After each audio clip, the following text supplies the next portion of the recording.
Isang araw, nakatayo ako sa tuktok ng tagumpay. Habang nakaluhod sa aking harapan, ang lalaking dating nagtaboy sa akin sa gitna ng unos. Nakatingin siya sa akin habang lumuluha at nagmamakaawa na iligtas ko ang kanyang natitirang dignidad at ari-arian. Ngunit sa araw na iyon, malamig lamang akong ngumiti at tinalikuran siya nang walang kahit konting awa.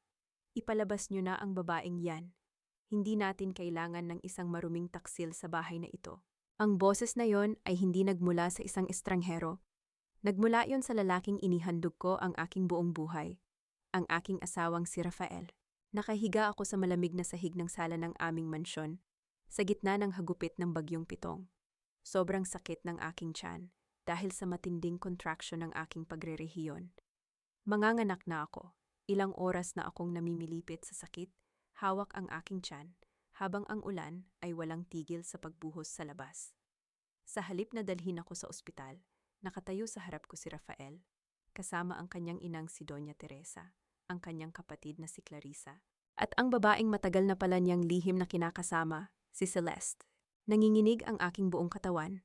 Ang lamig ng semento ay bumaon sa aking balat, ngunit mas malamig ang katotohanang unti-unting sumasaksak sa aking puso.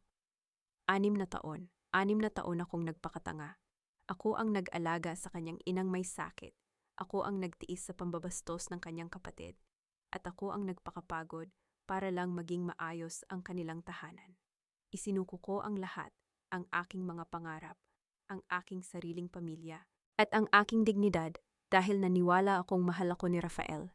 Ngunit ngayong gabi, habang ang dugo at tubig ay unti-unting lumalabas sa aking katawan, ang tanging nakikita ko sa mga mata ng aking asawa ay galit at pandidiri. Rafael, pakiusap, ang mahinang usal ko habang pilit na humahawak sa kanyang pantalon. Ang anak natin, manganganak na ako, dalhin mo ako sa ospital. Ngunit bago pa man makahawak ang aking nanginginig na daliri sa kanyang damit, mabilis na itinapak ni Rafael ang kanyang sapatos sa aking kamay at itinulak ako palayo. Huwag mo akong mahawhawakan ng mga marumi mong kamay, amihan, sigaw ni Rafael. Huwag mong gamiting dahilan ng batang yan. Alam naming lahat na hindi sa akin ang batang ipinagbubuntis mo.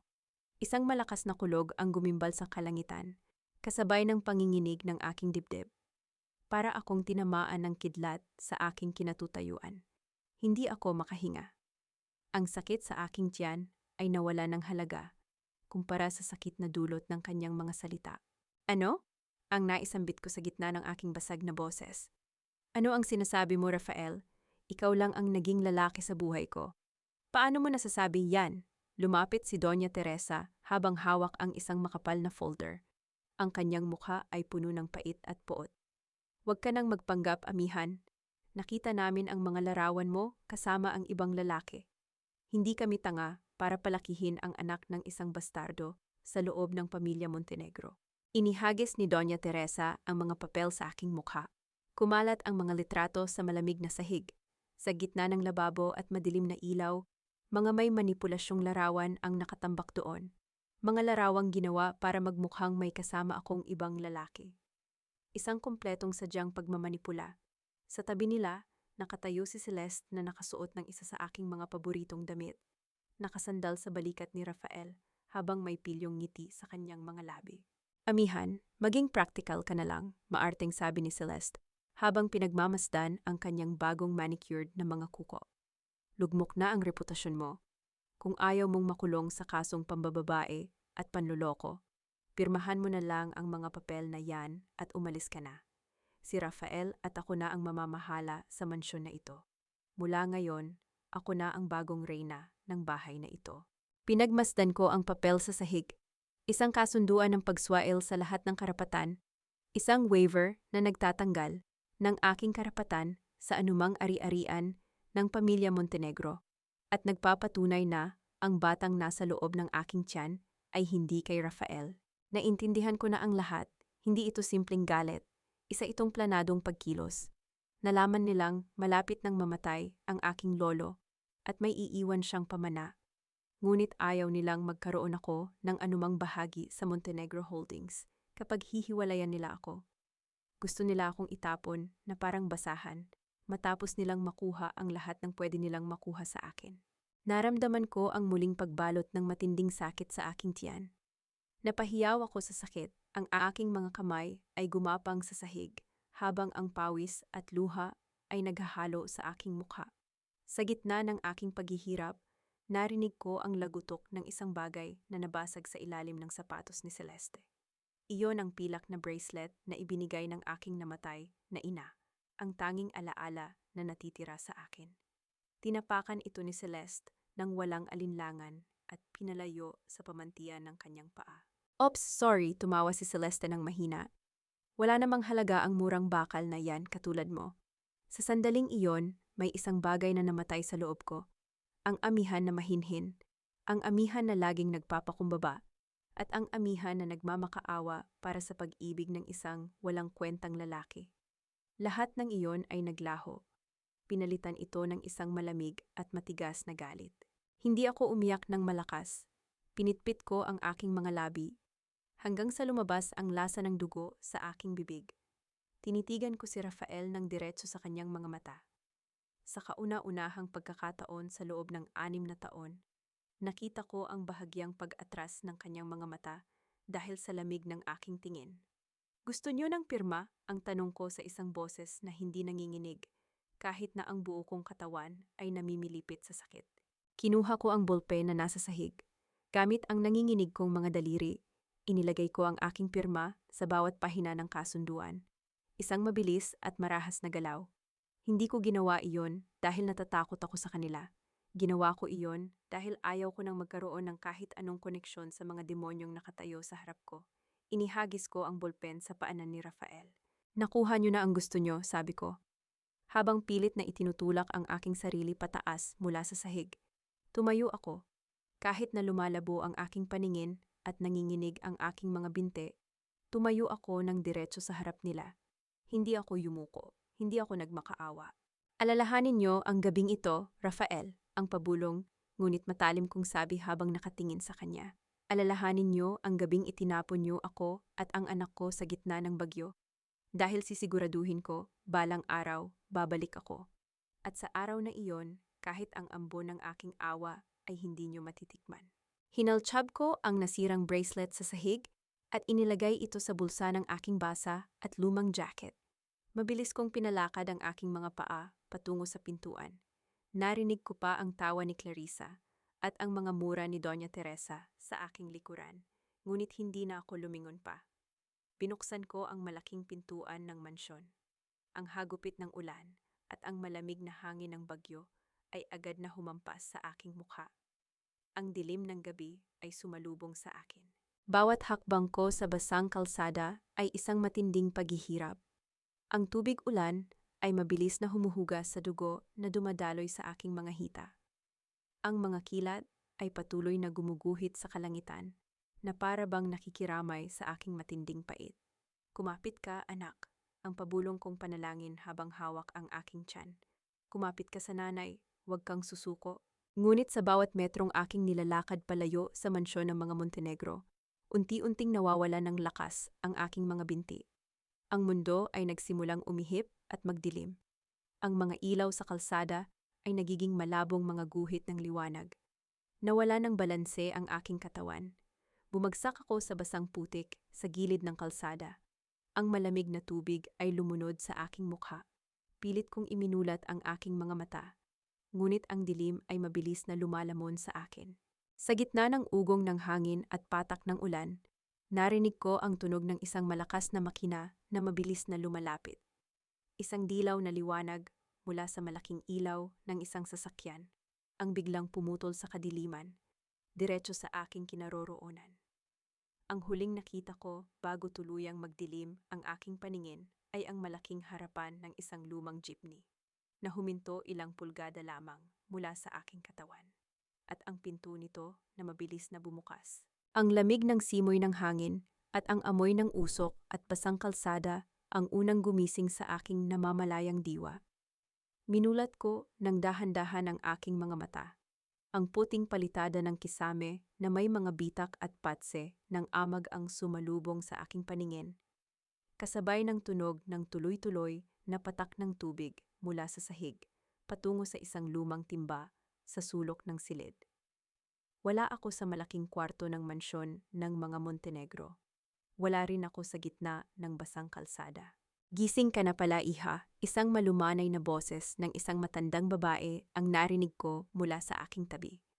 Lumingon ako ng dahan-dahan. Isang matandang babae na nakasuot ng luma ngunit malinis na duster ang nakaupo sa tabi ng aking higaan. May hawak na basahan at palanggana ng maligamgam na tubig. Sa kabilang sulok ng maliit na silid, nakatayo ang isang matandang lalaki na nakasuot ng basang t-shirt at maong. Hawak ang isang basong kape. Nasaan? Nasaan ako? Ang mahina kong tanong, ang aking lalamunan ay tuyong-tuyo at parang napunit sa sakit. Nandito ka sa likod ng maliit kong karinderya sa Tondo, sagot ng matandang babae habang pinuputol ang basahan sa maligamgam na tubig para punasan ang aking noo. Ako si Aling Rosa at ito naman ang asawa kong si Mang Cardo. Nakita kanya sa gilid ng kalsada sa gitna ng bagyo, habang minamaneho niya ang kanyang jeepney. Dugo ang buo mong ibaba at nawalan ka na ng malay. Napatigil ako, mabilis kong ibinaba ang aking tingin sa aking tiyan. Ang malaking umbok na naroon ng nakaraang gabi ay wala na. Ang pakiramdam ng kawalan sa aking tiyan ay nagdulot ng matinding kaba sa aking dibdib. Ang anak ko, nanginginig kong usal habang itinutulak ang kumot palayo. Aling Rosa, nasaan ang anak ko? Buhay ba ang anak ko? Bago pa man makasagot si Aling Rosa, isang manipis at mahinang iyak ng isang sanggol ang yumakap sa katahimikan ng maliit na kwarto. Nagmula iyon sa isang lumang duyan na gawa sa kumot at nakatali sa dalawang poste ng silid. Mabilis na kinuha ni Aling Rosa ang maliit na sanggol na nakabalot sa isang malinis na tuwalya at dahan-dahan itong inilagay sa aking mga braso. Isang malusog na batang babae, iha, nakangiting sabi ni Aling Rosa habang may luha sa kanyang mga mata. Mabuti na lamang at mabilis kang naidala ni Cardo sa maliit na klinika ng midwife sa kabilang kanto. Bahagya ng nahuli, ngunit napakalakas ng bata. Lumingon siya sa mundong ito sa gitna ng unos. Nang makita ko ang maliit na mukha ng aking anak, ang kanyang mga pikit na mata, ang kanyang maliliit na daliri na gumagalaw sa hangin, at ang kanyang pinkish na balat, ang lahat ng matinding galit at pait na naramdaman ko noong nakaraang gabi, ay tila natunaw at pinalitan ng isang matinding pagmamahal. Yumingko ako at inilapat ang aking noo sa kanyang maliit na ulo. Ang mga luha na pilit kong pinipigilan sa harap ng aking asawa ay tuluyang lumabas at pumatak sa pisngi ng aking sanggol. Mika, ang pabulong kong sabi sa gitna ng aking mga hikbi. Ang pangalan mo ay Mika. Ang ibig sabihin ay regalong mula sa langit. Ikaw ang dahilan kung bakit ako mabubuhay. Tumingin sa akin si Mang Cardo habang ibinababa ang kanyang baso ng kape. Iha, nung nakita kita sa kalsada, halatang itinapon ka at iniwan para mamatay. Wala akong karapatang manghimasok sa buhay mo, pero kung wala kang mapupuntahan, pwedeng-pwede kayong manatili rito ng anak mo habang binabawi mo ang lakas mo. Napatingin ako sa dalawang matanda. Wala silang anumang obligasyon sa akin, ngunit ibinigay nila ang kanilang tulong nang walang hinihinging kapalit. Isang bagay na hindi kailanman ibinigay sa akin ng pamilyang Montenegro, kahit na 6 na taon ko silang pinaglingkuran. Salamat po, ang tanging nasabi ko habang nakahawak ng mahigpit sa kamay ni Aling Rosa. Salamat po sa pagligtas sa amin ng anak ko. Pagkalipas ng 2 araw, habang nakaupo ako sa gilid ng higaan at pinpapakain si Mika, narinig kong binuksan ni Mang Cardo ang isang lumang radyo at maliit na telebisyon sa labas ng karinderya. Ang boses ng isang balitang tagapagbalita ay mabilis na umawit sa hangin. Sa iba pang mga balita, opisyal nang inihayag ng Montenegro Holdings ang pagkawala ng asawa ng CEO na si Rafael Montenegro. Ayon sa pahayag na inilabas ng pamilya Montenegro at ng kanilang abogado, ang dating misis na si Amihan Vergara ay pormal ng pinalayas at tinanggalan ng anumang karapatan matapos mahuli sa isang malaking iskandalo ng pambabababae at pagnanakaw ng pondo ng kumpanya. Napatigil ang aking mga daliri sa pag-aayos ng kumot ni Mika. Napatingin ako sa pintuan ng kwarto na bahagyang nakabukas. Sa screen ng maliit na telebisyon sa labas, nakatayo si Rafael sa harap ng maraming mikropono ng media. Nakasuot siya ng itim na suit May malungkot na ekspresyon sa kanyang mukha para magmukhang biktima. Sa tabi niya ay si Doña Teresa na nakahawak sa kanyang braso habang nagpupunas ng peking luha sa harap ng mga kamera. Ginawa namin ang lahat para tulungan si Amihan. Ang pahayag ni Rafael sa balita. Ang boses niya ay puno ng drama at kasinungalingan. Ngunit pinili niyang sirain ang aming tiwala at tumakas kasama ang pondo ng kumpanya at ang kanyang totoong karelasyon. Mula ngayong araw, wala na siyang anumang koneksyon sa pamilya Montenegro at sa aming kumpanya. Pagkatapos noon, pinalitan ng balita ang larawan ng isang may sirang pahina ng lumang pahayagan, ang aming larawan sa kasal na XO, sa gitna gamit ng pulang tinta, kasama ang headline na nag-aakusa sa akin bilang isang taksil na asawa. Napahigpit ang hawak ko sa aking binti. Ang lakas ng panggagalayti sa aking dibdib ay halos pumatay sa aking paghinga. Hindi lang nila ako itinapon sa gitna ng bagyo habang manganganak. Sinira rin nila ang aking pangalan sa harap ng buong bansa para siguraduhing wala ng sinuman ang maniniwala sa akin kung sakaling magsalita ako. Pumasok si Aling Rosa sa kwarto at mabilis na isinara ang pinto nang makita ang aking reaksyon. Hinarap niya ako at kinuha ang pahayagan na dinala ni Mang Cardo mula sa labas. Huwag mong panoorin yan, Amihan, ang mahinang sabi ni Aling Rosa habang itinatapon ang pahayagan sa ilalim ng mesa. Ang mga taong tulad nila ay sanay sa pagsisinungaling para protektahan ang kanilang kayamanan. Ngunit ang katotohanan ay hindi kailanman matatabunan ng pera. Tumingin ako sa mukha ng aking anak na payapang natutulog sa aking tabi. Hindi nila ako patatahimikin, Aling Rosa, ang pabulong kong sabi. Ang aking boses ay muling naging malamig at matigas, katulad noong gabing umalis ako sa mansyon. Ginawa nila akong isang halimaw sa mata ng mundo. Ngunit balang araw, malalaman ng lahat kung sino ang totoong demonyo sa pamilyang iyon. Kinuha ko ang lumang jacket na nakasabit sa gilid ng dingding. Dinapa ko ang aking kamay sa bulsa nito at inilabas ang nasirang pilak na bracelet na tinapakan ni Celeste noong gabing iyon. Ang mga bilog nitong bakal ay pilit kong inayos gamit ang aking mga daliri hanggang sa bahagya itong bumalik sa dating hugis. Inilagay ko ang bracelet sa maliit na kamay ni Mika. Matalo man ako ngayon, hindi ako susuko, ang panumpa ko habang nakatingin sa basag na larawan ni Rafael sa pahayag na nasa ilalim ng mesa. Gagamitin ko ang bawat patak ng aking dugo at pawis para bumangon. At kapag dumating ang araw na iyon, ang pamilya Montenegro ang mismong luluhod sa paanan ng aking anak. 5 taon ang mabilis na lumipas. 5 taon ng walang patid na pagtitiis, muling pagbuo ng sarili mula sa abo ng nakaraan, at walang kapagod-pagod na pagtatrabaho para sa kinabukasan ng aking anak. Araw-araw, 3:00 pa lang ng madaling araw ay gising na ako.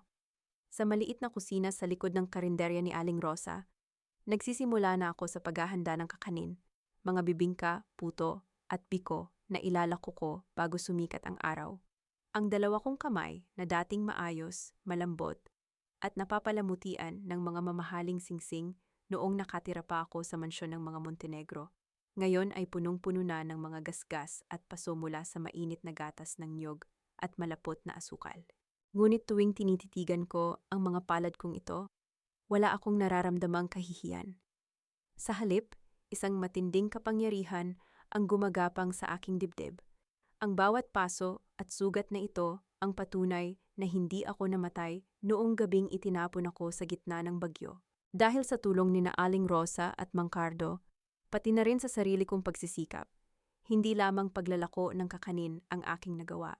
Sa loob ng 5 taon, nag-aral ako ng pananahi sa gabi, kumuha ng mga order para sa mga pampublikong unorme ng eskwelahan, at kalaunan ay nakapag-ipon sapat para makapagbukas ng isang maliit, ngunit maunlad na sari-sari store at tahiyang pambahay sa kanto ng aming barangay. Nanay, tingnan mo po. Mabilis na po akong magbasa. Ang masayang boses ng 5 taong gulang na si Mika ang pumutol sa aking mga iniisip. Patakbo siyang lumapit sa akin habang hawak ang isang maliit na libro ng mga kwentong pambata. Ang kanyang malalaking mata at ang kanyang matamis na ngiti ang nag-iisang liwanag na nagtatanggal ng lahat ng aking pagod. Inipit ko ang ilang stray hair sa likod ng kanyang tainga at pinalitan iyon ng isang halik sa kanyang noo. Napakagaling naman ng prinsesa ko. Anong kwento ba yan? Umupo si Mika sa aking lap habang nakatingin sa akin ng buong lambing. Tungkol po sa isang prinsesa na walang korona pero napakabait at napakasipag kaya mahal siya ng lahat ng tao. Napatitig ako sa mukha ng aking anak. Lumalaki siyang maganda, matalino, at may napakabuting puso.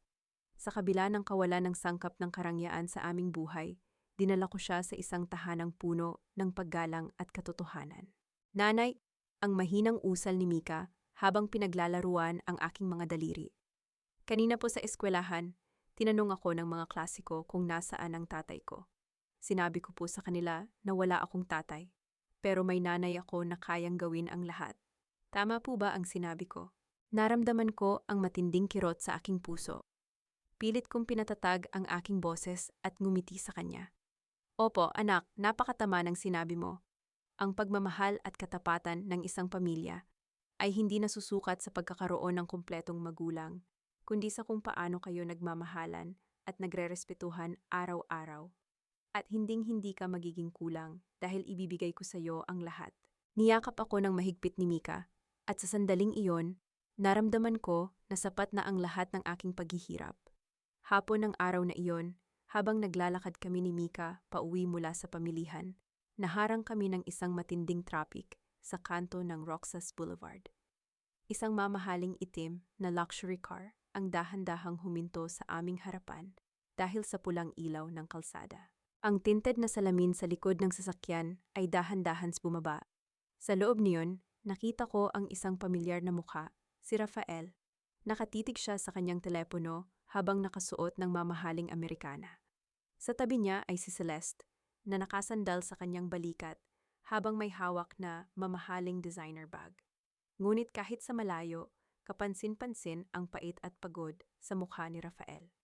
Hindi na siya ang taong dating may kumpiyansa at kapangyarihan.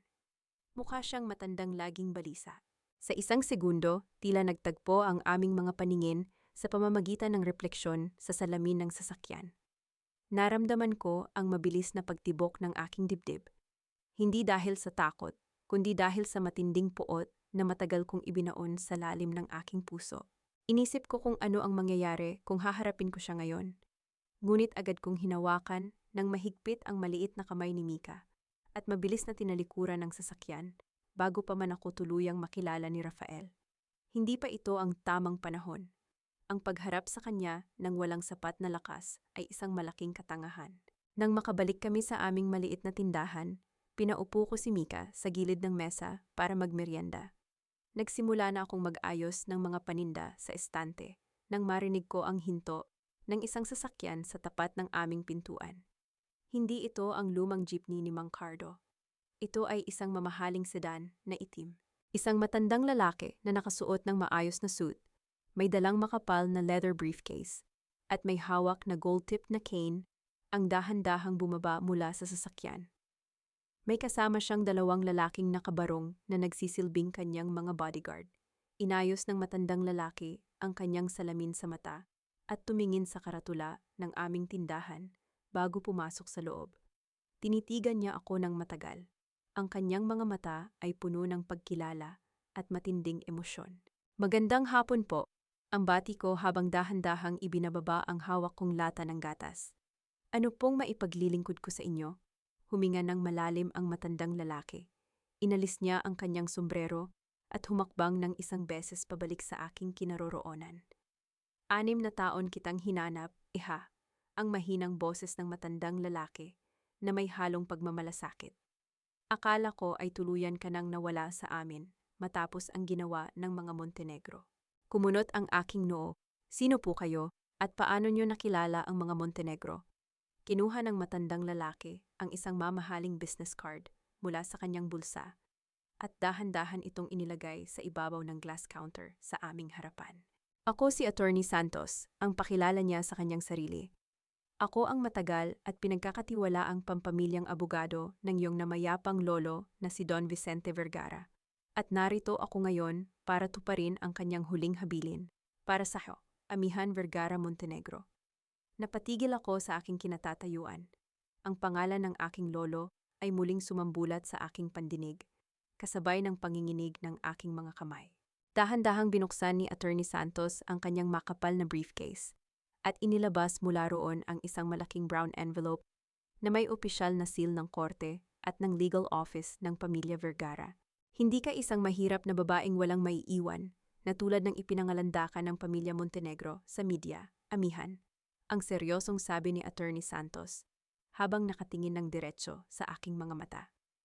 Ikaw ang nag-iisang lehitimong tagapagmana ng buong dinatitinag na ari-arian ng pamilya Vergara sa Palawan. Mga lupaing kasalukuyang nagkakahalaga ng daan-daang milyong dolyar.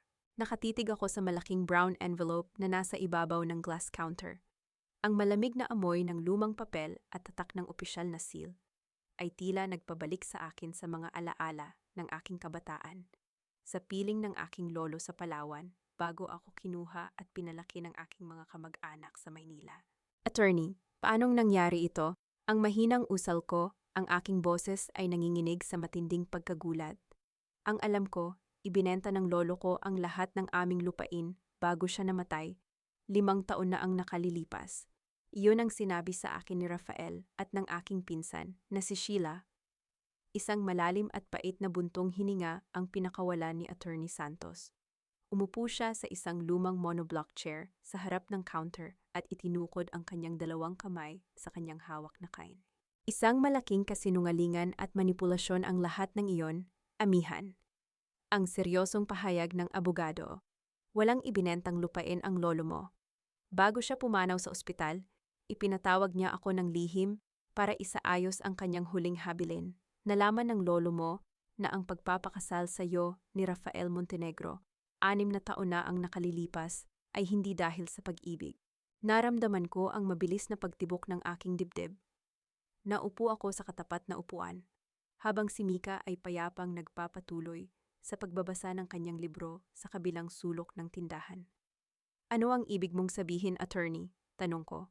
Nalaman ng pamilya Montenegro sa pamamagitan ng isang geo-survey report na ang libu-libong ektaryang lupain ng iyong lolo sa El Nido at San Vicente, Palawan ay mayaman sa napakalaking deposit ng mga mineral at natural na hot springs na mainam para sa multi-billion peso ecotourism resort development. Paliwanag ni Attorney Santos habang binubuksan ang mga papeles. Noong mga panahong iyon, lugmok sa utang ang Montenegro Holdings. Kailangan nila ng isang malaking asset para makakuha ng loan sa mga bangko. Kaya plinano ng uncle ni Rafael at ng kanyang pamilya na ikasal ka kay Rafael upang makuha ang kontrol sa lupaing iyon. Tila may malaking batong bumagsak sa aking dibdib. Ang bawat salita ng abogado ay parang patalim na pumupunit sa mga natitirang piraso ng aking lumang alaala. 6 na taon kong inakala na minahal ako ni Rafael sa kabila ng pagiging payak ng aking pinagmulan. Inakala kong ako ang pinakamasiswerteng babae noong ipaglaban niya ako sa kanyang ina. Ngunit ang lahat ng iyon, ang bawat matamis na salita, ang bawat pangako, ang bawat gabi ng aming pagsasama, ay isa palang malamig at kalkuladong negosyo. Kaya pala, ang pabulong kong sabi, ang aking mga mata ay unti-unting pinalitan ng malamig na galit. Kaya pala noong naging kritikal ang kalagayan ng lolo ko, bigla na lang akong pinagbawalang pumunta sa Palawan ni Rafael. Sinabi niya sa akin na siya na ang bahala sa mga gastusin sa ospital. Dahil noong mga panahong iyon, pilit nilang pinalalabas na hindi ka na interesado sa pamana, patuloy ni Attorney Santos. Ngunit hindi tanga ang iyong lolo. Bago siya pumanaw, inilagay niya ang buong ari-arian sa isang irrevocable trust fund na ikaw lamang at ang iyong magiging lehitimong anak ang pwedeng humawak. Walang karapatan ang sinumang Montenegro na ibenta, isangla o gamitin ang lupaing iyon nang wala ang iyong personal na pirma at presence sa harap ng korte. Inilabas ng abogado ang isang kapirasong larawan at isang sertipikar ng pagpapatunay mula sa Bureau of Fire Protection. At may isa pa akong kailangang sabihin sa iyo, amihan. Ang boses ni Attorney Santos ay lalong naging mabigat. Ang hinala mo tungkol sa sunog na tumupok sa lumang bahay ng lolo mo sa Palawan, 5 taon na ang nakalilipas. Hindi iyon aksidente dahil sa lumang linya ng kuryente. Napatitig ako sa larawan ng natupok na tahanan ng aking lolo. Ano? Ayon sa huling investigasyon ng mga independenteng investigator na inupahan ko, may bakas ng petrolyo sa pundasyon ng bahay. Isang arson, sabi ng abogado. Sinunog ang bahay para sirain ang mga orihinal na titulo at mga dokumento ng pamilya Vergara. Gusto nilang pilitin ang lokal na pamahalaan na ideklara ang lupa bilang abandoned property para madali nilang maangkin sa pamamagitan ng peking tax declaration. Napahigpit ang hawak ko sa gilid ng mesa hanggang sa mamuti ang aking mga kuko. Ang matinding init ng panggagalaiti ay gumapang mula sa aking leeg patungo sa aking mukha. Hindi lamang nila ako pinalayas habang manganganak. Pinagplanuhan din nila ang pagkamatay ng natitirang alaala ng aking pamilya. At niloko ang aking matandang lolo hanggang sa kanyang huling hininga. Nasaan ang mga Montenegro ngayon, attorney? Tanong ko sa isang boses na pilit kong pinatitigas. Gipit na sila, amihan, sagot ni Attorney Santos. Ang Montenegro Holdings ay nakatayo na lamang sa mga utang. Ang proyektong itinayo nila sa Palawan gamit ang mga peking permiso ay nahinto dahil sa mga legal injunction na inihain ko. Ngayon, kailangan nila ng panibagong kapital na nagkakahalaga ng 500 milyong piso para hindi masekwester ng bangko ang kanilang kumpanya sa loob ng 3 buwan. Nabalitaan kong naghahanda na si Rafael para magbenta ng mga karagdagang shares sa pampublikong merkado. First things, tumingin ako sa mga papeles sa aking harapan. Ang titulo ng lupa sa Palawan, ang sertipikasyon ng trust fund, at ang legal na kapangyarihan para pamahalaan ang buong ari-arian ng pamilya Vergara. Sa kauna-unahang pagkakataon sa loob ng 5 taon, hindi na ako ang amihan na takot, walang laban, at nagtatago sa dilim. Inabot ko ang ballpen mula sa kamay ni Attorney Santos at mabilis na inilagay ang aking lagda sa mga dokumentong nagpapatunay ng aking ganap na pagmamay-ari sa pamana ng aking lolo. Attorney Santos, ang tawag ko habang itinataas ang aking ulo, ang aking mga mata ay kumikislap sa matinding determinasyon. Gusto kong kunin ang lahat ng pera at assets na nakatabi sa trust fund ng aking lolo. Walang ititira.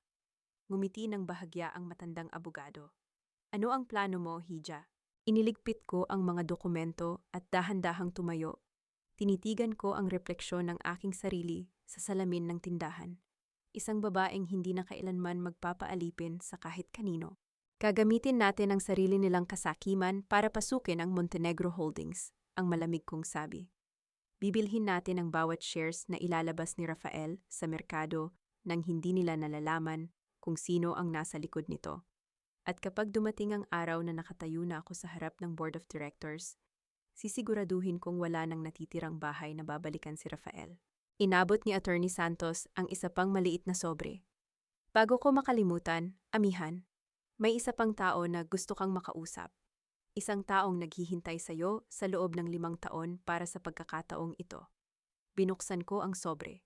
Sa loob nito ay isang sulat na may pangalan ng isang pamilyar na tao mula sa aking nakaraan sa kolehiyo. Isang taong itinuturing na isa sa pinakamagaling na financial strategist sa buong bansa. Bago ko harapin ang malaking laban sa Montenegro Holdings, kailangan ko muna linisin ang mga natitirang tinik sa aking likuran. At ang unang tinik na yon ay ang taong itinuring kong kapatid, ang aking pinsang si Sheila. Kinabukasan ng hapon, pumasok ako sa isang tahimik na coffee shop sa Makati. Nakasuot ako ng simpleng itim na dress, may malaking sunglass, at may hawak na maliit na folder. Sa dulo ng mesa, nakaupo si Sheila. Masagana ang kanyang suot na mga alahas, ngunit halatang gelado at balisa ang kanyang mga mata habang patingin-tingin sa kanyang mamahaling orasan. Nang dahan-dahan akong umupo sa kanyang tapat at inalis ang aking salamin, biglang napatigil si Sheila.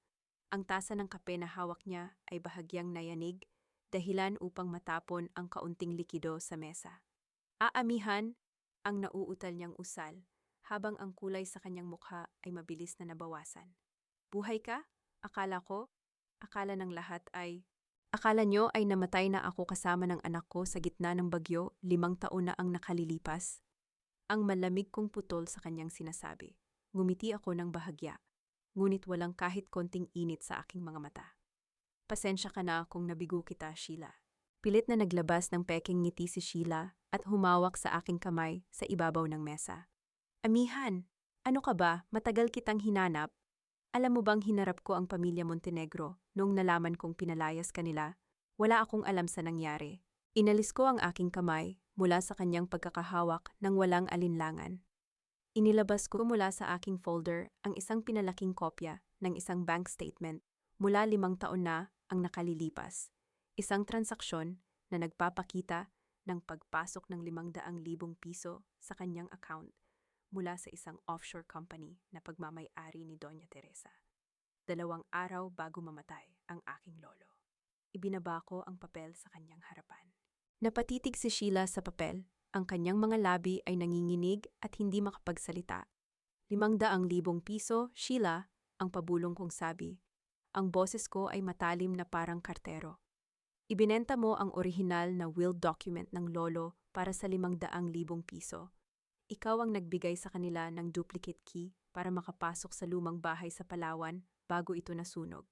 Lahat ng iyon, ginawa mo sa akin habang tinutulungan kita sa iyong pag-aaral. Nawala ang pekeng pag-aalala sa mukha ni Sheila. Pinalitan ito ng isang marumi at mapait na ekspresyon. Inayos niya ang kanyang likod at sumandal sa upuan. At ano naman ngayon, amihan? Ang matigas niyang sabi. Ang kanyang boses ay puno ng inggit. Lagi ka na lang ang magaling. Lagi na lang ikaw ang paborito ni Lolo. Bakit ikaw ang makakakuha ng buong lupa sa Palawan habang ako ay limos lang ang natatanggap? Deserve mo ang nangyari sa iyo. Masyado kang nagmarunong at nagpakatanga kay Rafael.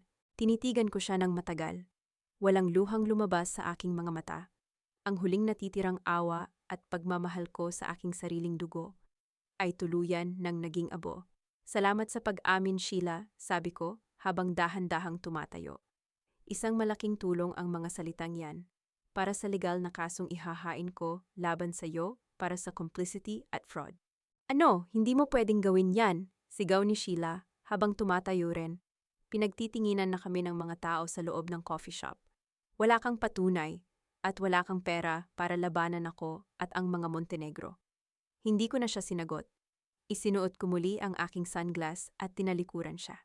Sa labas ng coffee shop, may isang itim na SUV na nakaparada. Ang pinto sa likod ay dahan-dahang bumukas. Isang matangkad na lalaki na nakasuot ng navy blue na tailored suit at may matalinong aura ang lumabas mula sa sasakyan. Si Mark ang aking dating matalik na kaibigan at valedictorian sa College of Business Administration noong kolehiyo, na ngayon ay isa ng sikat na financial restructuring expert sa Asia. Matagal na kitang hinihintay, amihan, ang nakangiting boses ni Mark habang inaalok ang kanyang kamay. Narinig ko ang lahat mula kay Attorney Santos. Nakahanda na ang lahat para sa pagsisimula ng ating operations. Salamat sa pagbalik, Mark, ang sincere kong sabi habang nakikipagkamay sa kanya. Pumasok kami sa loob ng sasakyan. Sa kabilang upuan, nakaupo ang isang matandang lalaki na may seryosong mukha, si Sir Bernardo, ang dating Chief Financial Officer ng Montenegro Holdings na pinalayas at pinaratangan ni Rafael ng huwad noong nakaraang taon dahil ayaw nitong pumirma sa mga iligal na dokumento ng kumpanya. Ma'am, amihan, ang bati ni Sir Bernardo. Hawak ko na ang lahat ng mga internal financial records at audit trails ng Montenegro Holdings. Alam ko kung saang mga bogus suppliers itinapon ni Rafael at Celeste ang pera ng kumpanya. At alam ko rin kung kailan sila maglalabas ng panibagong float ng shares para makakuha ng pera. Inihain ni Mark ang isang malaking laptop sa aming harapan kung saan nakatambak ang live stock market data ng Philippine Stock Exchange. Ito ang plano, paliwanag ni Mark. Gagamitin natin ang Mika Holdings, ang offshore shell company na itinayo natin gamit ang trust fund ng lolo mo sa Palawan. Araw-araw, kapag bumabagsak ang presyo ng stock ng Montenegro Holdings dahil sa panibagong iskandalo o utang, dahan-dahan nating bibilhin ang kanilang mga ibinebentang shares sa pampublikong merkado sa pamamagitan ng iba't ibang broker. Mabubuko ba nila na ako ang bumibili? Tanong ko. Hindi, umiling si Sir Bernardo habang may malamig na ngiti. Isang kumpanya mula sa Singapore ang lalabas sa kanilang system. Akala ni Rafael ay isang dayuhang investor ang nagpapasok ng pera para iligtas siya. Hindi niya alam, bawat piso na ipinapasok mo sa kumpanya ay nangangahulugang nababawasan ang kanyang kontrol at napupunta sa iyo ang pagmamay-ari ng Montenegro Holdings. Huminga ako ng malalim habang nakatingin sa chart ng mga numero sa screen ng laptop. Ang mukha ni Rafael, ni Doña Teresa, at ni Celeste ay muling gumuhit sa aking diwa. Mga taong nagnakaw ng aking dignidad at nag-iwan sa akin sa gitna ng unos. Ilan ang kailangan nating makuha para magkaroon ng absolute majority control? Tanong ko kay Mark. 51% sagot ni Mark habang nakatingin ng diretso sa aking mga mata. Sa sandaling makuha natin ang 51% ng pangkalahatang stocks ng kumpanya, may legal ka ng karapatan na ipatawag ang emergency board meeting, patalsikin ang buong board of directors, at tanggalin si Rafael bilang CEO. Hinalikan ko ang maliit na bracelet ng aking ina na nasa aking pulso. Gawin niyo ang lahat ng kailangan. Ang utos ko sa isang boses na puno ng kapangyarihan at walang pag-aalinlangan. Bibilhin natin ang Montenegro Holdings. Hanggang sa huling porsyento, nagsimula ang tahimik ngunit marahas na digmaan sa pagitan ng aming kampo at ng Montenegro Holdings. Habang nagpapakasasa si Rafael sa pag-aakalang ligtas ang kanyang kumpanya, dahan-dahan naming pinalilibutan ang kanyang kaharian nang hindi niya namamalayan. Sa loob ng 6 na buwan, pumasok ako sa isang matinding pagsasanay sa ilalim ni Mark at Sir Bernardo. Ang dating amihan na sanay sa pagluluto ng kakanin at paghawak ng karayom sa pananahi ay natutong magbasa ng mga complex financial statements, corporate mergers, at stock options. Bawat gabi, matapos makatulog si Mika sa aming bagong ligtas na bahay sa Quezon City, nananatili akong gising hanggang madaling araw para pag-aralan ang bawat galaw ng merkado. Maamamihan, kailangan nyo nang tingnan ito, ang boses ni Sir Bernardo habang pumasok sa aking pribadong opisina sa Mika Holdings. Inihain niya sa aking mesa ang pinakabagong ulat mula sa Philippine Stock Exchange. Ang presyo ng shares ng Montenegro Holdings ay patuloy na bumabagsak sa pinakamababang antas sa kasaysayan nito. Bakit mas mabilis ang pagbagsak kaysa sa inaasahan natin? Tanong ko, habang sinusuri ang mga numero. Dahil sa panibagong kapabayaan ni Rafael, sagot ni Mark na pumasok din sa silid, may hawak na 2 tasa ng kape. Dahil sa panggigipit ni Celeste, naglabas si Rafael ng karagdagang 20% ng pampublikong shares para makakuha ng 500 milyong piso. Kailangan nila ang perang iyon para bayaran ang overdue loan sa 3 malalaking bangko. Isang malamig na ngiti ang lumabas sa aking mga labi. Nagmamadali silang kumuha ng cash para hindi sila ma-foreclose. Kaya hindi na nila tiningnan kung sino ang bumibili ng kanilang mga ibinebentang ari-arian. Sumpungin ang takbo ng isip ni Rafael ngayon, patuloy ni Sir Bernardo.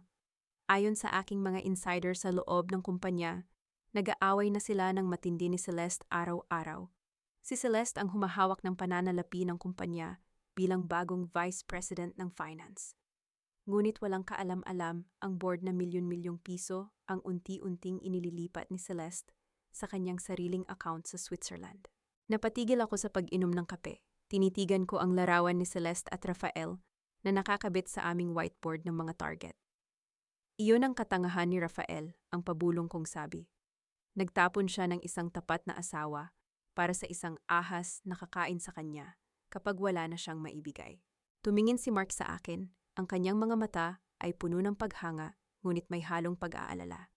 Amihan, sa ngayon, humahawak na ang Mika Holdings ng 45% ng kabuuang stocks ng Montenegro Holdings. 5% na lang ang kailangan natin para magkaroon ng absolute voting power. Kailan ilalabas ang huling tranche ng shares? Tanong ko.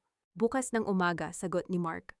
Dahil sa matinding pressure ng mga creditors, mapipilitan si Rafael na ibenta ang natitirang shares sa pamamagitan ng isang emergency private placement auction.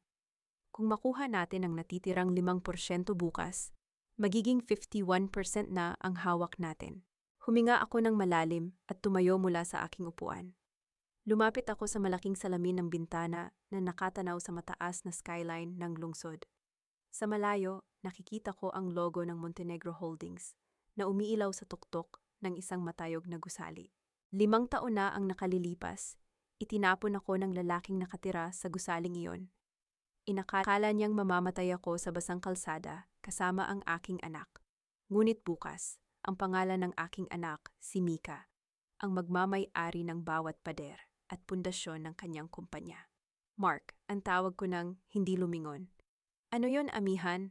Siguraduhin mong mabili ng Mika Holdings ang buong natitirang tranche bukas. Kahit magkano ang itaas ng presyo, bilhin nyo. Huwag kayong mag-iiwan ng kahit isang share para sa iba. Naintindihan ko, sagot ni Mark. At kapag nakuha na natin ang 51%, ano ang susunod nating hakbang?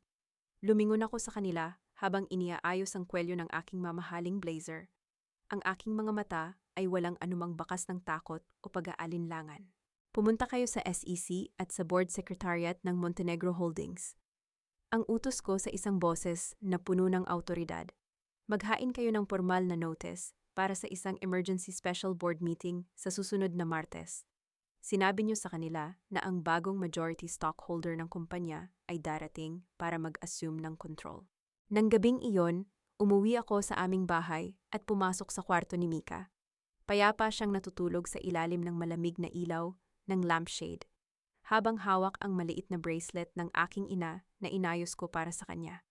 Lumuhod ako sa tabi ng kanyang higaan at dahan-dahang hinaplos ang kanyang malambot na buhok. Mika, anak, ang pabulong kong panumpa habang pumapatak ang isang luha mula sa aking mata. Malapit na, hindi na kailanman magtatago ang nanay sa dilim, at walang sino man sa mundong ito ang makakatapak muli sa ating dignidad. Habang naghahanda ang Mika Holdings sa huling pag-atake sa stock market, ang loob naman ng mansyon ng mga Montenegro ay unti-unti nang nilalamon ng sarili nitong kadiliman. Gabi ng Biyernes, may isang grandeng selebrasyon sa loob ng mansyon. Nag-organisa si Celeste ng isang mamahaling cocktail party para sa mga lokal na negosyante at politiko upang ipakita na matatag pa rin ang Montenegro Holdings. Ngunit sa likod ng mga mamahaling alak, malalakas na tawanan at kumikislap na ilaw, ang katotohanan ay pilit na lamang nilang itinatakpan. Sa gitna ng bulwagan, nakatayo si Rafael habang may hawak na baso ng whiskey. Namumula ang kanyang mga mata at halatang nakainom na. Ang kanyang Amerikana ay hindi na maayos ang pagkakaayos at ang kanyang mukha ay puno ng matinding stress. Siguraduhin mo lang, Celeste, na sapat ang makukuha nating pondo sa panibagong tranche ng shares bukas. Ang pabulong, ngunit galit na sabi ni Rafael habang hinihila si Celeste sa isang tago at madilim na sulok ng hallway. Ang sabi ng bangko, kapag hindi natin nabayaran ang interes ngayong buwan, isesequester nila ang ating mga ari-arian sa Tagaytay. Inalis ni Celeste ang kamay ni Rafael mula sa kanyang braso nang may halong pandidiri. Inayos niya ang kanyang mamahaling gintong kwintas at tinitigan ng lalaki ng malamig. Huwag kang ngang magpanik, Rafael, ang iritableng sagot ni Celeste. Papasok na bukas ang pera mula sa Singaporean group na bumibili ng stocks natin. Sila ang magliligtas sa iyo. Kaya umarte ka naman bilang CEO at huwag kang magmukhang kawawa sa harap ng mga bisita natin.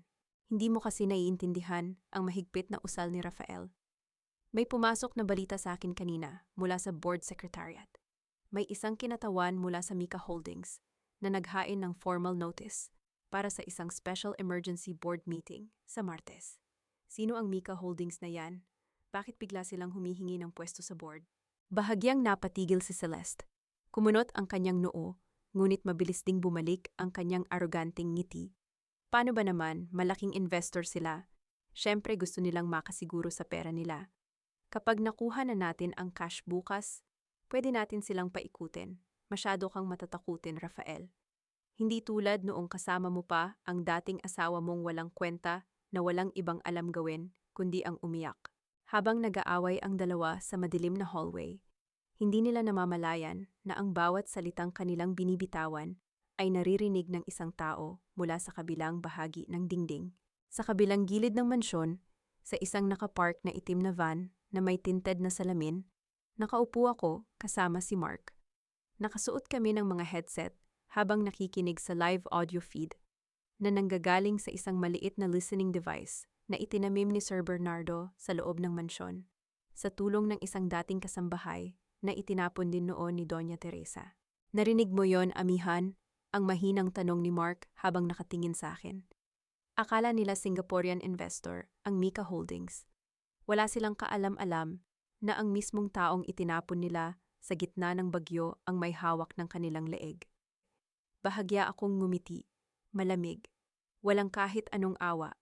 Hayaan mo silang magdiwang ngayong gabi, Mark. Ang pabulong kong sabi habang nakatitig sa mga ilaw ng mansyon. Mas mataas ang kanilang lipad ngayon, mas masakit ang kanilang pagbagsak. Subalit hindi lang iyon ang narinig namin sa audio feed ngayong gabi. Pagkalipas ng kalahating oras, matapos umalis ni Rafael para bumalik sa party, narinig namin ang tunog ng mga yabag ng sapatos ni Celeste na patungo sa kanyang pribadong opisina sa ikalawang palapag. Narinig din namin ang pagbukas at pagsara ng pinto. Kasunod ang boses ng isa pang lalaki, ang kapatid ni Rafael na si Ronald. Nakahanda na ba ang lahat ng mga papeles sa account sa Switzerland? Ang tanong ni Ronald sa isang pabulong at malagkit na boses. Oo, Ronald, ang sagot ni Celeste habang may tunog ng pagbubukas ng isang safe cabinet. Nakalipat na ang huling 50 milyong piso mula sa pondo ng Montenegro Holdings patungo sa ating joint account. Sa oras na pumutok ang balita sa Martes na bumagsak na ang kumpanya, nakasakay na tayo sa eroplano patungong Europa. Hahayaan natin si Rafael at ang kanyang ina na mabulok sa kulungan para sa mga utang ng kumpanya. Narinig namin ang mahinang tawanan ng dalawa, kasabay ng tunog ng paghalik at pag-cheers ng kanilang mga baso. Napatigil si Mark sa aking tabi. Lumingon siya sa akin na may matinding pagkagulat sa kanyang mukha.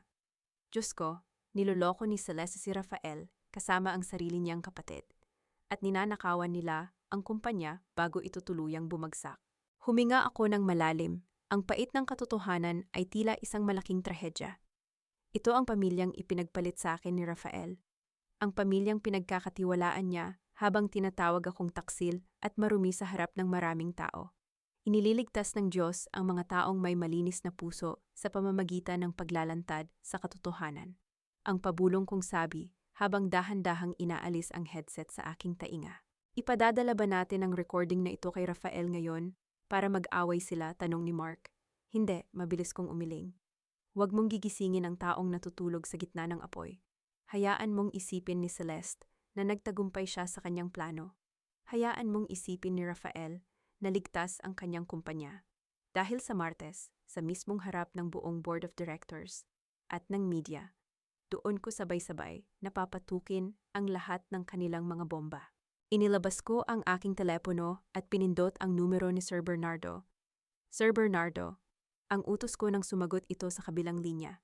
Maghain ka ng urgent watchlist order sa Bureau of Immigration laban kay Celeste at Ronald Montenegro. Siguraduhin mong walang makakalabas ng bansa sa kanila bago magmartes. Naintindihan ko, Ma'am Amihan, sagot ni Sir Bernardo. Tumingin ako muli sa kumikislap na mansyon sa aming harapan.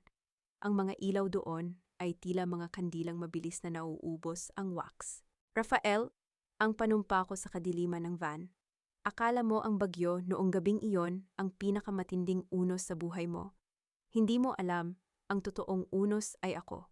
2 araw bago ang itinakdang emergency board meeting, nakaupo ako sa loob ng aking opisina sa Mika Holdings habang pinapanood ang isang video mula sa tablet na iniabot sa akin ni Mark. Ang video ay kuha ng isa sa aming mga private investigator mula sa isang pampublikong ospital sa Maynila. Tinitigan ko ang screen ng walang anumang emosyon. Wala na ang mamahaling alahas at ang mapagmataas na tindig ni Doña Teresa. Nakahiga siya sa isang kinakalawang na kama, sa isang masikip at mainit na ward. Ang kanyang mukha ay pilit na kumikibot sa sakit habang humihikbi at nagmamakaawa sa mga nurse na ilipat siya sa isang private suite. Ngunit walang makapansin sa kanya dahil sa dami ng mga pasyenteng naghihintay ng atensyon. Ayon sa ulat ni Sir Bernardo, inatake sa puso si Doña Teresa matapos malaman na wala nang natitirang pondo sa kanilang pamilya upang bayaran ang kanyang mga maintenance na gamot. Sinubukan nilang gamitin ang credit card ng kumpanya, ngunit nakablock na ang lahat ng ito dahil sa patong-patong na utang na hindi nabayaran. Sa labas ng ward, sa mismong hallway ng ospital, napanood ko ang isang matinding komosyon. Nakatayo si Clarissa, ang kapatid ni Rafael, habang matalim na nakatitig kay Celeste. Nasaan ang pera, Celeste? Ang galit na sigaw ni Clarissa sa video habang itinuturo ang mukha ng babae. Ikaw ang humahawak ng pananalapi Bakit sinasabi ng bangko na walang laman ang mga account namin para pambayad man lang sa kwarto ni Mama? Magnanakaw ka. Imbes na matakot, tinaasan lamang ng kilay ni Celeste si Clarissa at dahan-dahang inayos ang kanyang mamahaling bag. Huwag mo akong sigawan, Clarissa. Wala na kayong pera dahil sa katangahan ng kuya mo sa negosyo. Huwag mong ibintang sa akin ang paglubog ng barko nyo dahil sumakay lang ako.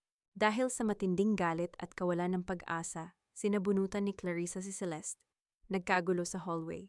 Nagpalitan sila ng sampal at masasakit na salita habang pilit silang inaawat ng mga gwardya ng ospital. Sa isang gilid, nakatayo lamang si Rafael. Nakayuko siya, gulong-gulo ang buhok at mukhang nawalan na ng kaluluwa. Hindi niya magawang ipagtanggol ang kanyang ina o awatin ang dalawang babae dahil alam niyang wala na siyang lakas at pera para kontrolin ang sitwasyon. Ibinaba ko ang tablet sa aking mesa at huminga ng malalim. Ang karma ay hindi na kailangan pang utusan. Kusa itong dumarating sa mga taong nagtanim ng kasamaan.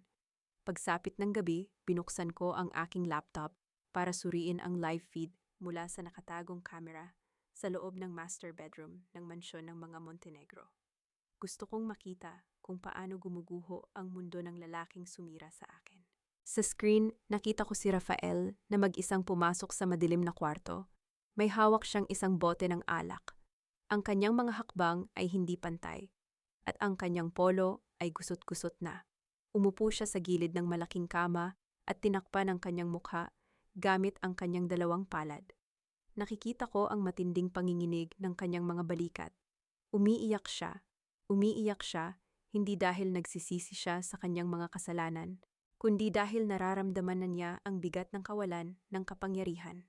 Tumingala si Rafael at napatingin sa isang lumang cabinet sa gilid ng kwarto. Dahan-dahan siyang tumayo, lumapit dito, at kumuha ng isang susi mula sa kanyang bulsa para buksan ang pinakailalim na drawer na matagal nang nakakandado. Inilabas niya mula roon ang isang pamilyar na bagay. Isang asul na scarf na ginanchilyo ko para sa kanya noong unang taon ng aming pagsasama. Mahigpit niyang yinakap ang scarf sa kanyang dibdib. Sa gitna ng pagguho ng kanyang buhay kasama si Celeste, tiyak na naaalala niya ngayon ang mga panahong ako ang nag-aalaga sa kanyang ina. Ang mga panahong ako ang gumagawa ng paraan para maging maayos ang kanilang tahanan kahit na wala akong nakukuhang anumang kapalit. Ngunit huli na ang lahat para sa kanyang pag-alala. Habang ibinabalik ni Rafael ang scarf sa loob ng drawer, aksidenteng nasanggi ng kanyang kamay ang isang maliit na basurahan sa gilid ng cabinet. Tumumba ito at kumalat ang ilang mga nilamukos na papel sa sahig. Napatigil si Rafael. Yumuko siya para pulutin ang mga papel upang ibalik sa basurahan. Dahan-dahan niyang binuklat ang isa sa mga nilukot na dokumento. Mula sa aking screen, nakita ko kung paano nanlaki ang kanyang mga mata. Ang kanyang kalasingan ay tila biglang naglaho at pinalitan ng matinding pagkagimbal.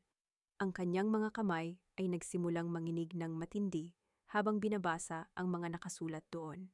Ang papel na hawak niya ay hindi isang ordinaryong resibo.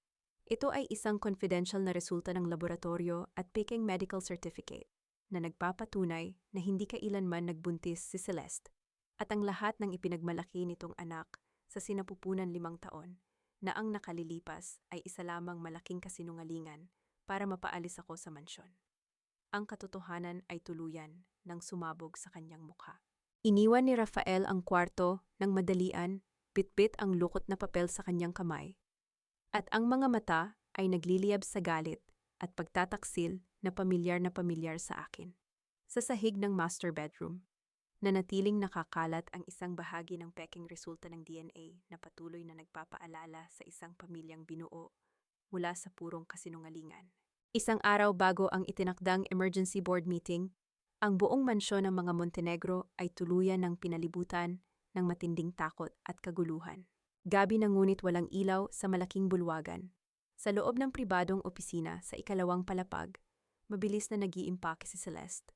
Ang kanyang mga kamay ay nanginginig sa pagmamadali habang isinisiksik sa 3 malalaking mamahaling bag ang mga natitirang alahas, cash, at mga pondo ng kumpanya na naisalin na sa kanyang mga personal na account. "Bilisan mo, Celeste!"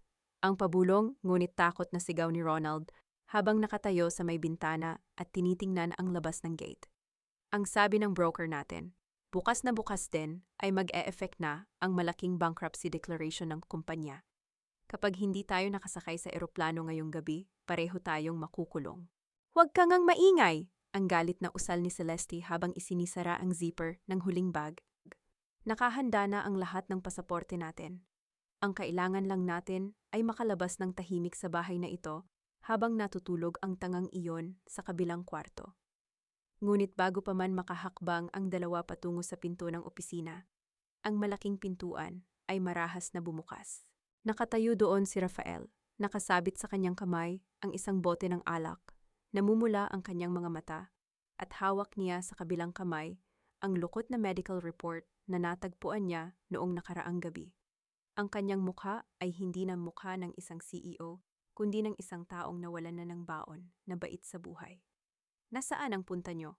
Ang malamig at pait na boses ni Rafael habang dahan-dahang humahakbang pabalik sa loob ng silid. Napatigil sina Celeste at Ronald. Mabilis na itinago ni Ronald ang kanyang hawak na pasaporte sa kanyang likuran. Rafael, ang nauutal na subok ni Celeste, habang pilit na itinataas ang kanyang baba para magmukhang matapang. Gising ka pa pala, nag-iimpake lang kami ng ilang gamit para sa biglaang business trip sa probinsya. Business trip? Ang tanong ni Rafael, kasabay ng isang marahas at sumasabog na tawa na puno ng pait. Inihagis niya ang lukot na papel sa mukha ni Celeste. O tatakas kayo gamit ang natitirang pera ng kumpanya ko, kayo ng sarili kong kapatid. Napatitig si Celeste sa papel na bumagsak sa kanyang paanan. Nang makita niya kung ano iyon, nawala ang lahat ng kanyang pagkukunwari. Alam mo na pala ang malamig na sabi ni Celeste habang iniangat ang kanyang ulo. Mabuti na rin yan para hindi na ako magpanggap. Oo, Rafael. Kailanman ay hindi ako nabuntis sa iyo.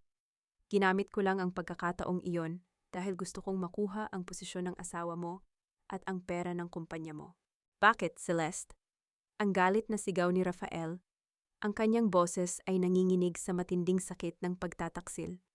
Ibinigay ko sa iyo ang lahat. Itinapon ko ang asawa ko. Tinanggihan ko ang sarili kong anak para sa iyo.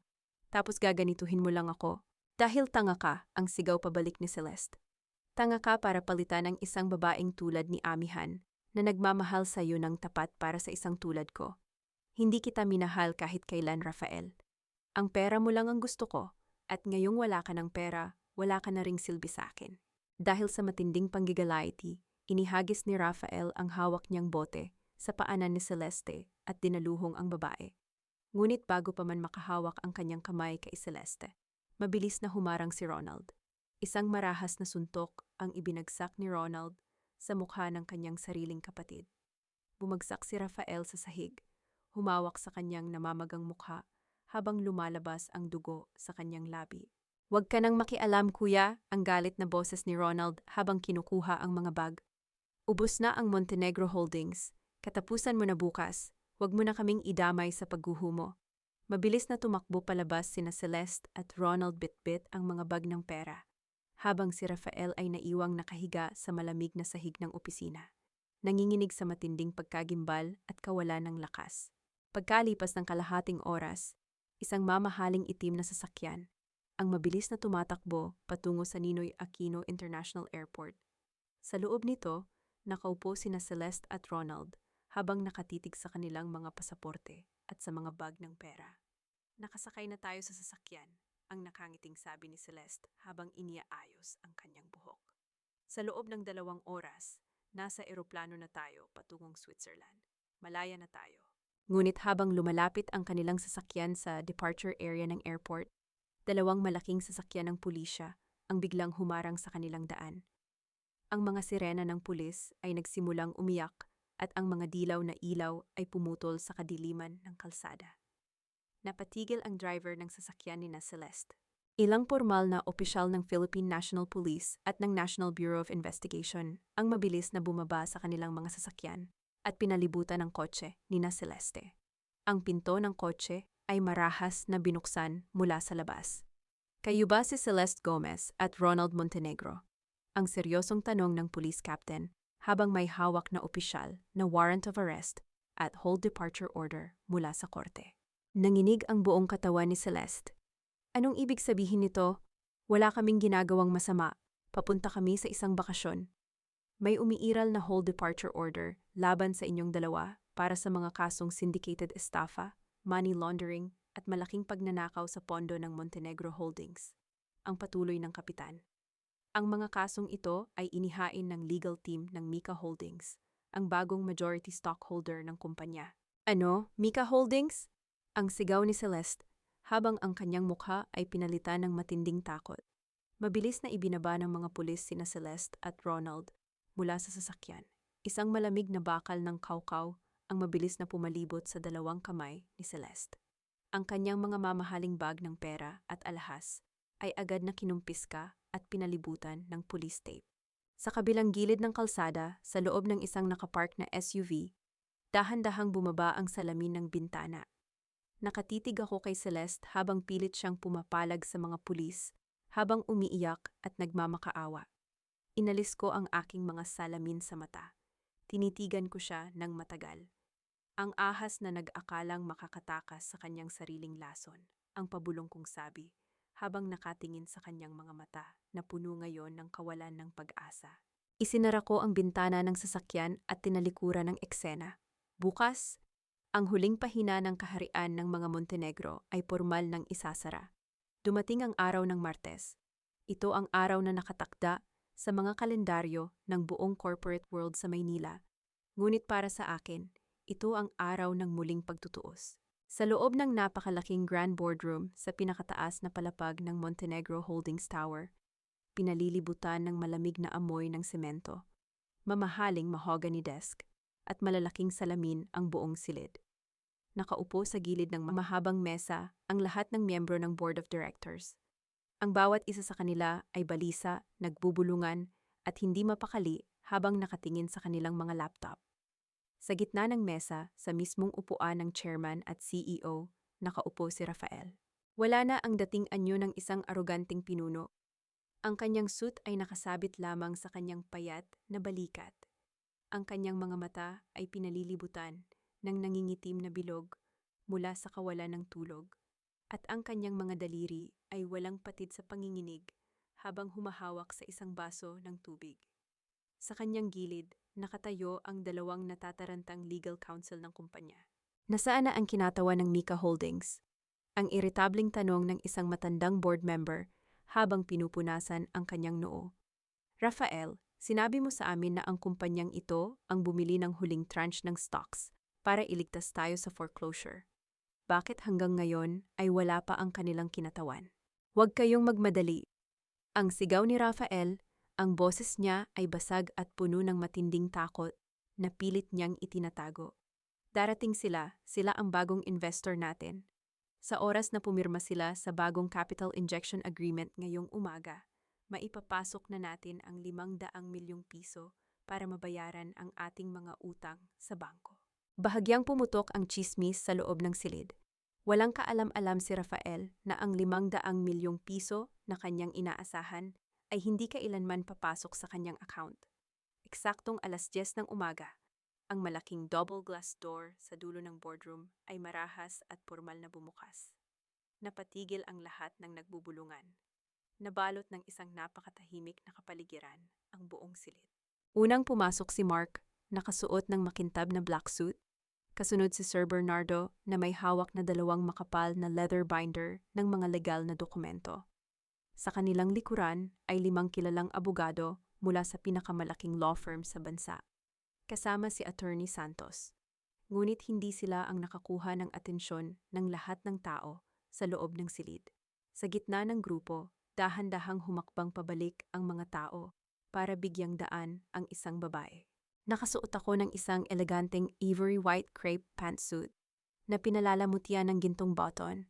May ayos na maikling buhok na nagpapakita ng aking leeg at nakasuot ng mamahaling stiletto heels na nagbibigay ng matatag at may kapangyarihang tunog sa bawat paghakbang sa marmol na sahig. Sa aking kanang pulso, nakakabit ang inayos na pilak na bracelet ng aking ina. Nang iangat ko ang aking ulo at dahan-dahang inalis ang aking malaking sunglass, ang aking mga mata ay direktang humarap sa mukha ni Rafael. Ang baso ng tubig sa kamay ni Rafael ay marahas na dumulas mula sa kanyang mga daliri. Tumama ito sa ibabaw ng glass table at nabasag. Dahilan upang kumalat ang tubig sa kanyang mga dokumento. Napatayo si Rafael mula sa kanyang upuan. Ang kanyang mukha ay pinalitan ng matinding pagkagimbal. Ang kanyang mga labi ay bumuka, ngunit walang anumang boses ang lumabas mula sa kanyang lalamunan. Para siyang nakakita ng isang multo na nagmula sa pinakamadilim na impyerno. Aamihan? Ang sa wakas ay naging pabulong na usal ni Rafael. Ang kanyang mga binti ay nanginginig dahilan upang bahagyang tumama ang kanyang tuhod sa gilid ng mesa. Bakit ka nandito? Anong ginagawa mo rito? Hindi ko siya sinagot kaagad. Ipinagpatuloy ko ang aking paglakad patungo sa dulo ng mahabang mesa. Ang bawat hakbang ko ay puno ng kapangyarihan at dignidad. Ang lahat ng board members ay napatitig sa akin sa matinding pagtataka. Pumesto si Mark sa aking kanan, habang inilapag ni Sir Bernardo ang mga dokumento sa mismong harapan ng upuan ni Rafael. Sino ang nagpatuloy sa babaeng yan dito? Ang galit at natatarantang sigaw ng abogado ni Rafael. Security, ilabas niyo ang babaeng ito. Isang formal na executive meeting ito ng Board of Directors. Maupo ka, attorney, ang malamig at may autoridad na boses ni Attorney Santos habang ibinababa ang kanyang gold-tipped cane sa sahig. Bago ka magpatawag ng security, kailangan mo munang basahin ang opisyal na sertipikasyon mula sa Securities and Exchange Commission at sa Philippine Stock Exchange. Inilabas ni Mark ang formal na stock transfer certificate at ang resolution order ng Mika Holdings. Ako ang opisyal na kinatawan at nagmamay-ari ng Mika Holdings. Ang formal at malinaw kong pahayag, ang aking boses ay umawit sa buong silid nang walang kahit anong panginginig. At narito ako ngayon bilang ang bagong majority shareholder ng Montenegro Holdings na humahawak ng eksaktong 51% ng pangkalahatang stocks ng kumpanyang ito. Isang malaking pagsabog ng gulat ang yumakap sa buong boardroom. Ang mga board members ay mabilis na tumayo, nag-aagawan sa mga papel na inilapag ni Sir Bernardo para suriin ang mga lagda at seal. Hindi maaari yan, ang sigaw ni Rafael habang itinutulak ang mga papel palayo. Sinungaling ka, isang mahirap na babae ka lang. Pinalayas kita 5 taon na ang nakalilipas ng walang kahit isang piso. Paano ka magkakaroon ng 500 milyong piso para bilhin ang kumpanya ko? Dahan-dahan akong lumapit sa mismong harapan ni Rafael. Yumuko ako ng bahagya at itinukod ang aking 2 kamay sa ibabaw ng mesa. Tinitigan siya ng diretso sa kanyang mga mata mula sa distansyang ilang pulgada lamang. Ang pera na ginamit ko para bilhin ang kumpanya mo, Rafael, ang pabulong, ngunit matalim kong sabi, ay nagmula sa trust fund ng pamanang lupa ng aking lolo sa Palawan. Ang mismong lupaing pinagplanuhan mong pagnakawan sa pamamagitan ng pagpapakasal sa akin. 6 na taon na ang nakalilipas. Nawala ng kulay ang mukha ni Rafael. Napahawak siya sa likod ng kanyang upuan upang hindi tuluyang bumagsak sa sahig. At ngayon, patuloy ko habang itinutuwid ang aking pagtayo at tinitingnan ang buong board of directors. Bilang ang bagong majority owner ng Montenegro Holdings, ginagamit ko ang aking legal na karapatan para ipatupad ang 2 bagay ngayong umaga. Tumingin si Mark sa akin at tumango. Una, ang panumpa ko sa harap ng lahat. Opisyal kong tinatanggal si Rafael Montenegro bilang chairman at chief executive officer ng kumpanyang ito dahil sa gross negligence, fraud, at pagnanakaw sa pondo ng kumpanya. Tumingin ako kay Rafael na ngayon ay umiyak na sa matinding kawalan ng pag-asa. Pangalawa, ako ang mag-a-assume ng posisyon bilang ang bagong chairman ng board mula sa oras na ito. Nabalot ng matinding katahimikan ang buong boardroom matapos kong bitawan ang huling mga salita. Ang mga board members na dating nagmamataas at pumapanig kay Rafael ay isa-isang yumuko, habang ang ilan ay mabilis na lumapit sa aking pwesto upang mag-abot ng formal na pagbati sa bagong pinuno ng kumpanya. Nakatayo lamang si Rafael sa dulo ng mesa, tulala, at tila nawala ng lakas upang gumalaw. Ang kanyang mga kamay ay patuloy na nanginginig habang nakatitig sa mga legal na dokumentong nagpapatunay ng kanyang ganap na pagbagsak. Hindi ito pwedeng mangyari. Ang pabulong at pasag na usal ni Rafael. Dahan-dahan siyang lumapit sa akin. Ang kanyang mga mata ay puno ng matinding pagsisisi at pagmamakaawa. Amihan, pakiusap. Pag-usapan natin ito. Naging mag-asawa tayo. May pinagsamahan tayo. Alam kong nagkamali ako, ngunit ginawa ko lang ang lahat para sa pamilya natin. Isang malamig na ngiti ang lumabas sa aking mga labi. Tinitigan ko siya ng walang kahit anong bakas ng awa. Pamilya? Ang pabulong kong tanong. Inisip mo ba ang salitang pamilya noong pinalayas mo ako sa gitna ng malakas na bagyo habang manganganak ako? Inisip mo ba ang pamilya noong hinayaan mong tapak-tapakan ng ina mo at ni Celeste ang aking dignidad? O noong pinagplanuhan ninyong pagnakawan ang huling pamana ng aking lolo? Hindi nakapagsalita si Rafael. Bumagsak ang kanyang mga balikat at tuluyan siyang napaluhod sa aking harapan sa gitna ng boardroom, sa harap ng lahat ng kanyang mga dating kasosyo at kawani. Patawarin mo ako, amihan. Ang hagulhol ni Rafael habang sinusubukang hawakan ang dulo ng aking damit. Mali ako. Pikit mata akong naniwala sa mga kasinungalingan ni Celeste. Pakiusap, bigyan mo ako ng isa pang pagkakataon. Gagawin ko ang lahat. Maibalik ko lang ang pamilya natin. Dahan-dahan akong humakbang pabalik upang hindi niya madikit ang aking damit. Huli na ang lahat, Rafael, ang malamig kong sabi. Ang amihan na ginawa mong alipin at pinalayas mo 5 taon, na ang nakalilipas ay matagal nang namatay sa gitna ng bagyong iyon. Ang nakatayo sa harap mo ngayon ay ang taong sisingil sa lahat ng iyong kasalanan. Inilabas ni Attorney Santos ang isa pang makapal na folder mula sa kanyang briefcase at ibinigay ito sa 2 pulis na pumasok sa loob ng boardroom. Mr. Montenegro, ang seryosong pahayag ng police captain habang lumalapit kay Rafael.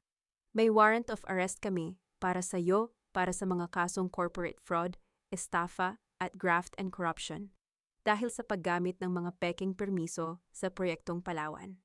Kailangan mo nang sumama sa amin sa presinto. Nanginig ang buong katawan ni Rafael nang ipasok ng mga pulis ang kanyang 2 kamay sa malamig na bakal ng pusa. Habang pilit siyang itinatayong muli ng mga opisyal, lumingon siya sa akin na may luha sa kanyang mga mata. Nasaan si Mika, amihan? Ang tanong niya sa isang boses na puno ng sakit. Gusto kong makita ang anak ko. Pakiusap, ipakita mo sa akin ang anak natin, kahit sandali lang. Tinitigan ko siya ng diretso sa kanyang mga mata. Wala kang anak, Rafael, ang matigas kong sagot. Inabandona mo siya bago pa man siya isilang.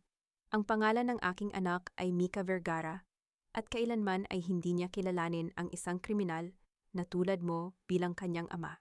Tahimik na inilabas ng mga pulis si Rafael mula sa boardroom. Habang hinihila siya palabas, naririnig pa rin ang kanyang mga sigaw at pagmamakaawa na umaalingaw-ngaw sa kahabaan ng hallway.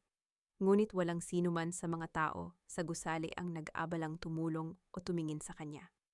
Pagkaalis ni Rafael, humarap ako sa buong board of directors na tahimik na naghihintay sa aking mga utang. Sir Bernardo, ang utos ko sa aking katabi.